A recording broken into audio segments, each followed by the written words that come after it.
মাসবুকের নিয়ম। মাসবুক কি? জামাতে নামাজ শুরু হবার পর কোন ব্যক্তি যদি ইমামের সাথে কোন রাকাত পড়তে না পারে, বিলম্বে মসজিদে পৌঁছার দরুন বা অন্য যে কোন কারণে, তবে সেই ব্যক্তি শরীয়তের ভাষায় মাসবুক।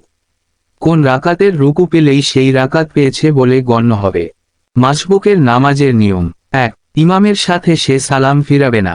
ইমাম প্রথম সালাম সম্পূর্ণ করার পর সে দাঁড়িয়ে যাবে। 2.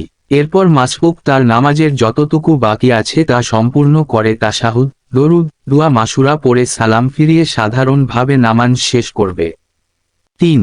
কিরাআত পড়ার ব্যাপারে মাসবুক তার যে কয় রাকাত বাকি আছে তা অনুসরণ করবে। 1 রাকাত বাকি থাকলে সূরা ফাতিহা ও অন্য একটি সূরা মিলিয়ে পড়বে।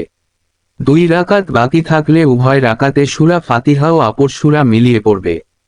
3 রাকাত বাকি থাকলে প্রথম 2 রাকাতে সূরা ফাতিহার সাথে অপর সূরা মিলাবে, কিন্তু তৃতীয় ছুটে যাওয়া রাকাতে কেবল সূরা ফাতিহা পড়বে। 4. বৈঠকের ব্যাপারে মাসবুক ইমামসহ যে কয় রাকাত নামাজ পড়েছে তা হিসেব করে বৈঠকে যাবে। প্রতি জোর রাকাত শেষে বৈঠকে বসতে হয়। তাই যে কেবল 1 রাকাত পেল ইমামের সাথে সে ইমামের নামাজ শেষ করার পর দাঁড়িয়ে নিজে 1 রাকাত পড়ে সেজদা সম্পন্ন করার পর বসে তাশাহুদ পড়বে, কারণ এটা তার নামাজের দ্বিতীয় রাকাত। এরপর সাধারণভাবে নামাজ শেষ করবে।